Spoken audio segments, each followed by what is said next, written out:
আজকের গল্প ঝরা শিউলি।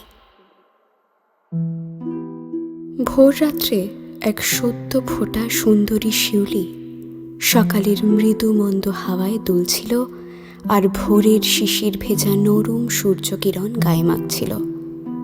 আর গতকাল রাত্রে ঝরে পড়া শিউলিগুলোর দিকে তাকিয়ে তাকিয়ে হাসছিল, তাচ্ছিল্যের হাসি। তার সুন্দর হাসি দেখে একটা ছোট্ট টুনটুনি পাখি আর দূরে থাকতে না পেরে সুন্দরী শিউলির ডালে এসে বসল। ডালটা সেই আনন্দে নড়ে উঠতেই সুন্দরী শিউলি ঝরে পড়ল মাটিতে, ঝরে পড়া শিউলিগুলোর ঠিক পাশটাতে।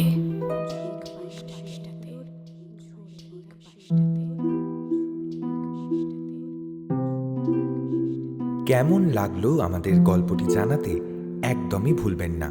ভালো লাগলে ছড়িয়ে দিন বন্ধু বান্ধবদের মধ্যে এবং সাবস্ক্রাইব করতে কিন্তু একদমই ভুলবেন না।